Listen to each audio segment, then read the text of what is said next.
My name's Dave DeBow, founder of MoneyPartnerFormula.com, and this show is built for everyday real estate investors who are actively doing deals and looking to scale using other people's money. So if you're an active real estate investor and you want to get featured on this show to talk about your own real estate and capital raising experiences, then just go to daveinterviewsyou.com. Now let's get rolling with this episode, and remember to subscribe for daily interview content. Hey, folks, welcome back. Today we've got Anne-Marie Rogers zooming in with us, and she's coming in from Houston, Texas. And Anne-Marie helps people, real estate investors, leverage their IRAs or real estate investing through self-directed IRAs. Now, we've had a few interviews in the past about this topic. So today, Anne-Marie and I, we're going to really kind of dive into active versus passive investing with a self-directed IRA. So Anne-Marie, welcome to the call. Great to have you. Yes, thank you so much for having me today. It's a pleasure to be here and talking about my favorite topic, self-directed IRAs. Awesome. So Anne-Marie, tell us a little bit about how people can kind of choose whether they want to be an active investor or a passive investor with their self-directed IRAs. Sure, Dave. It's funny, I was talking with someone just today about this very topic.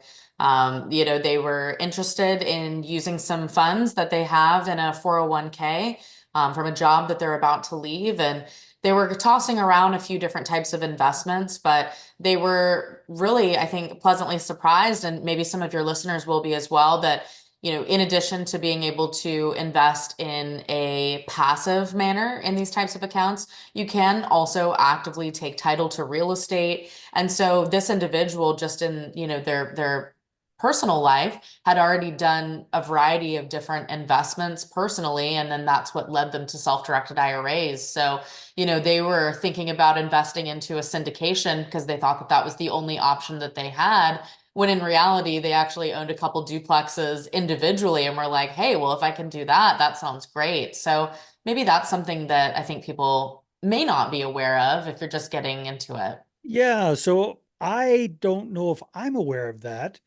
So yeah, let's kind of unwrap that, because my, it sounds like, erroneous assumption was that you could only use your own IRA funds to invest in something that was at arm's length, like not something that you personally own, not something that a family member personally owned. It had to be an arm's length transaction.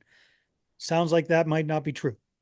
So it is true in the sense that it does have to be arm's length, but it doesn't mean that you have to exclusively invest passively. So you could invest in a passive manner. You could invest into a syndication or privately lend someone, maybe secured by real estate, for them to go and purchase a property, and your IRA receives that interest back.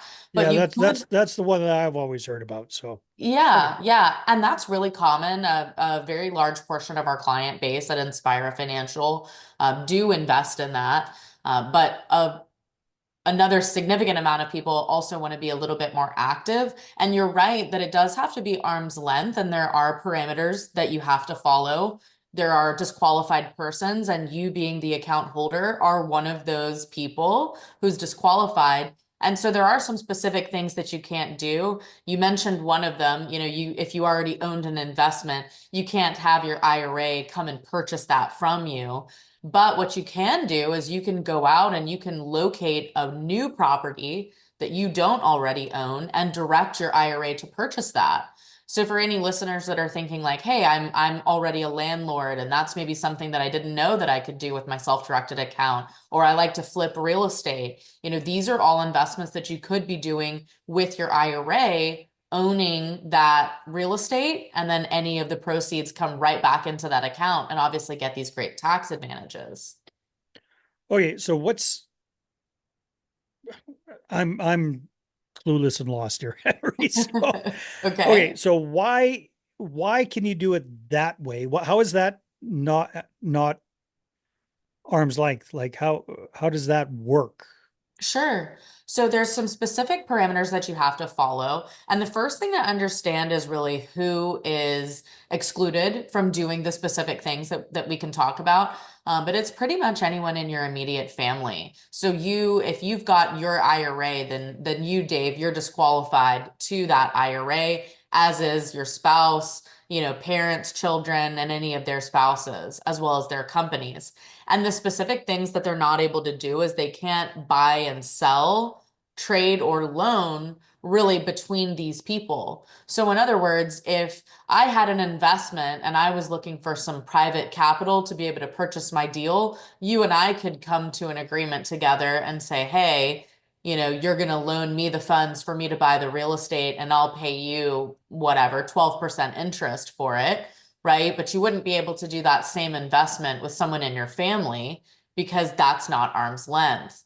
So there is a little bit of a misconception, I think, around some of these opportunities in that it's not that you maybe can't do them, it's just that perhaps you can't do them with your family members, and there's some additional things to be mindful Yeah, of. no, I get that. I'm trying to get the active part. So how do I buy the property and own it in my IRA? Are you my self-directed IRA?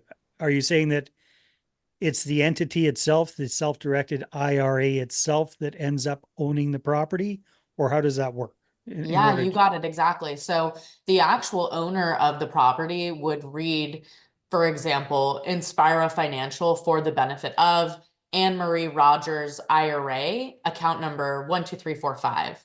So it would actually show that the owner of the property is that IRA. And then let's say you have a property manager that goes and markets the property and puts tenants in there, right? Those tenants, when they're paying their monthly rental payment, that income comes right back into your IRA. Where you would be able to keep it arm's length is by probably hiring a property manager to go out and do some of those things that, to your point, you can't be actively doing when you're the owner of the account. But it's not to say that the account cannot do the investment. It's just that you've got to put measures in place so it is at arm's length, like hiring a property manager. Interesting. Okay. Mhm. Well, this opens up a whole interesting can of worms for us here, Anne Marie. So the IRA account can own the property. Mhm. What about financing? Like, do you have to buy all of these properties 100% cash, all of the cash coming from your self-directed IRA, or is there some way to combine bank financing with the IRA? Like, how would that side of things, how does that typically work with the clients that you've seen do this? There's a few different options for people that are looking to do these investments and maybe either don't have that full amount or don't want to deploy that full amount all in this one deal. There Yeah. are some financing options. You're not going to be able to go to your typical company and say, "Hey, I want to get an IRA loan," because they're going to be like, "Well, what the heck is that?" But Exactly. there are some kind of niche banks in the industry that do offer these sorts of non-recourse loans.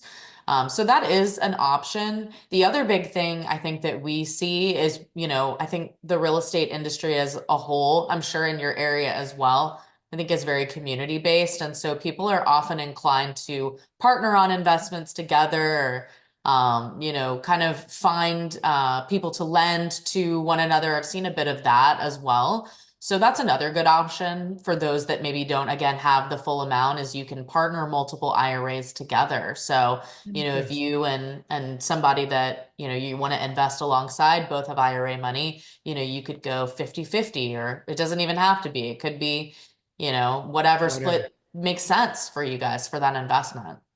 Very fascinating, Emery. Well, thank you very much for kind of opening my eyes to this. So, can you walk us through, without giving out any names, maybe walk through an example or two of how this works in the real world? Sure. I think the first step for people that are interested in doing something like this is to really sit down with one of the IRA specialists that we have and talk a little bit about your personal situation and what makes sense.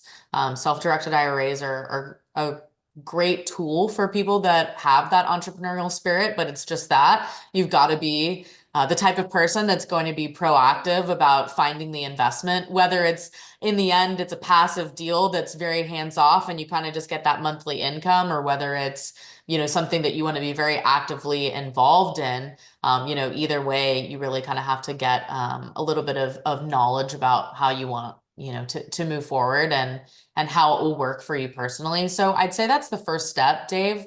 In terms of how it works in the real world, for Well, the I'm most. just saying, if you have an example off the top of your head of somebody actually doing this kind of active, self-directed IRA investment into a real estate deal. Yeah, I mean, we have clients every single day that do it. Were you talking in terms of like a investment, like some of the things that we see people doing, No, or? I'm trying to dig my head around how this can work as an active investment. Let's say I'm a flipper Mhm. and I want to use my self-directed IRA to do a flip. How would that work? Where I'm active, but I'm still arm's length. Like, how would that work with a flip, for example? Yeah.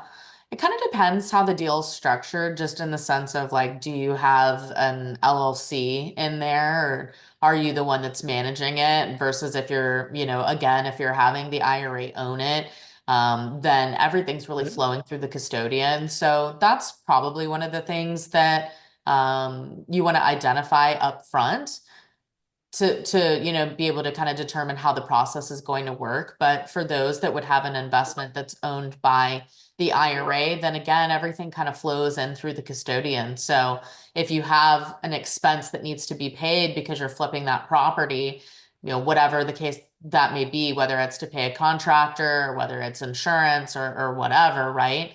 Mm-hmm. That would be paid directly by the custodian. So in this case, Inspira would take care of it.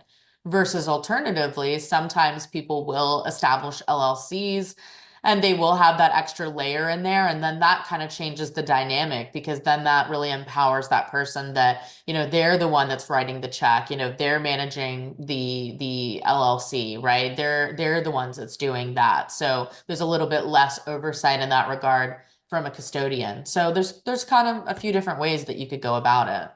Okay, interesting. So with the LLC route, are you still able to use your own self-directed IRA to do your own flip?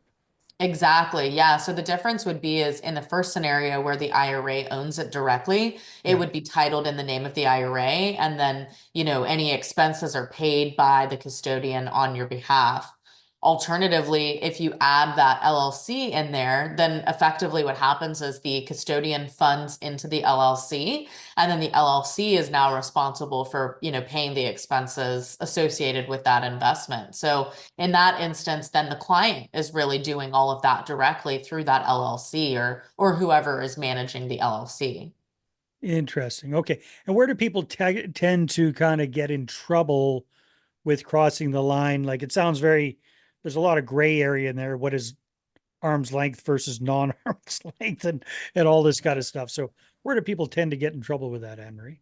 Yeah, I'm, even in the self-directed industry, there's obviously differences of opinion or how people kind of interpret, the law and some of these regulations. So, it is very gray, which is, I think, why it's a good idea for people to, when they're getting started, so they don't get into trouble, to start with a custodian and probably get your feet a little bit wet, Mm-hmm. get to know the self-directed IRA, how it works, what are some of the rules, all of the, disqualified persons, before you start going down the path of considering something like a checkbook account or something a little bit more advanced where you're kind of doing it yourself. I guess the caveat to that is if you're a really active investor and you've got that handle, then maybe we can get you up to speed so you can do it yourself a little bit. But if you're just getting started and you're just learning real estate, maybe do it alongside a custodian. Because you don't want to be learning how self-directed IRAs work and learning how real estate Well, no, works. let's assume people know what the hell they're doing with real estate investing and they want to use their own IRA funds to fund their own flip or their own investment actively. That's the whole line of questioning I'm trying to go down here today. That's the route I'm kind of going. That's why I was asking, like, if somebody's a flipper, what do they do in this scenario? And you're talking about either it's held in the IRA itself or they do it through a LLC, different kind of options there. So yeah, we're most of the folks that are listening or watching this are active real estate investors already. They may or may not be aware that there might be an option for them to deploy their own 401k, their own IRA, account funds into their own deals if they structure it properly. Mm-hmm. Yeah, that's what's fascinating to me about this conversation for sure, Anne Marie. Awesome. So yeah, great advice. You don't charge into this blind. Like I say, I've interviewed quite a few people and quite a few people that are involved in self-directed IRAs. This is the first time I've really heard about the option or the opportunity to kind of deploy them yourself as long as you're set up properly for it. So yeah, I completely agree. Talk to an expert first before you charge in like a bull in a china shop. So Anne Marie, if people want to connect with you and find out more, where should they go? Yeah, best place to reach out is to check out the Inspira website. It's inspirafinancial.com. Or if you want to email me directly, you can. My email is annemarie.rogers@inspirafinancial.com. Awesome, Anne Marie. Thanks for being on the show. Thanks for having me, Dave. Good to chat with you today. All right, everybody, take care, and we will see you on the next episode. Hey there, I really hope you enjoyed that episode. And as always, if you want to listen to more daily interview content, make sure you subscribe. And if you're an active real estate investor and you're doing deals and you'd like to get featured on this show, then just head over to daveinterviewyou.com. Now, at moneypartnerformula.com, we help real estate investors to create a process for predictably getting capital so they can do more deals without relying on hard money lenders or the banks. We do this by building them a private capital marketing system. Now, if you want help turning yourself into a big money capital attraction machine, then book a call with our team to see how we can help. Just visit moneypartnerformula.com to find out more. All right, take care, and we'll see you on the next interview.